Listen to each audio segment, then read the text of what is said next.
Sumabak sa isang kakaibang operasyon ng isang grupo ng mga sundalo sa Tawi-Tawi.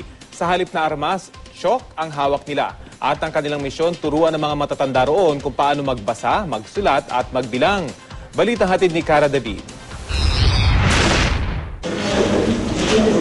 Sa loob ng mahigit 80 taon, ngayon lang maisusulat ni Lola Jura ang kanyang pangalan. Ngayon lang rin siya natutong magbasa. Ba't hindi po kayo nag-aral dati? Wala. Mga ignorante parents. Ignorante. Walang sa ano nila, walang sa isip niya nagpaaral sa mga anak niya. Marami sa mga matatanda sa Tawi-Tawi ang hindi marunong sumulat at magbasa. Pero ngayon, may bago na silang pag-asa.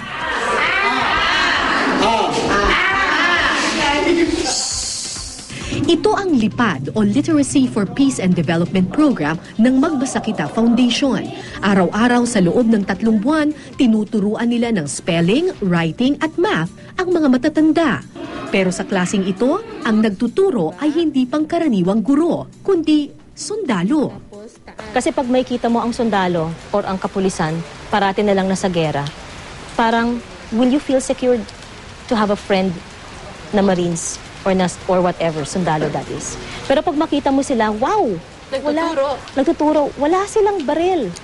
Pero naka-uniforme sila. May hawak sila chok. May hawak silang chok. Isn't that something? Something to look forward to for a brighter future.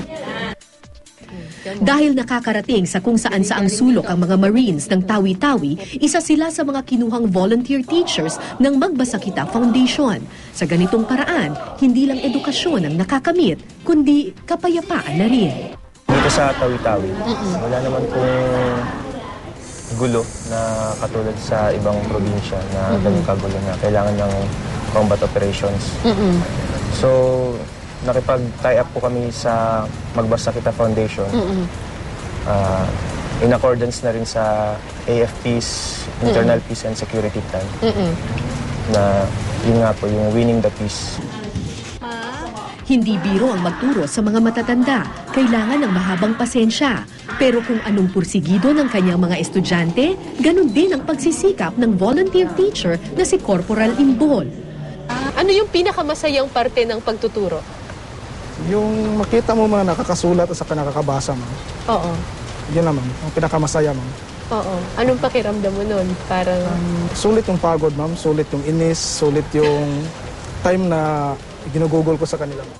At sulit nga naman ang lahat ng pagod at pasensya, makalipas ang ilang minuto, naisulat na ni Lola Jura ang alpabeto.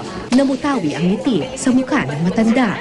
ngayon po, marunong na magsulat. Marunong na magbasa, marunong na magsulat. Anong pakiramdam niyo po? Oo, masaya.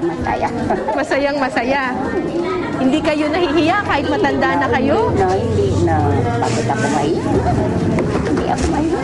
Kasi Masaya na ako kasi marunong na. magsulat ng pangalan. Kung dati kalabang kinatatakutan ang tingin nila sa mga sundalo, ngayon katuwang na sa karunungan ang tingin sa kanila. Ano bang ibig sabihin talaga ng peace para sa military? We say peace. Yun po yung yung absence ng conflict sa area.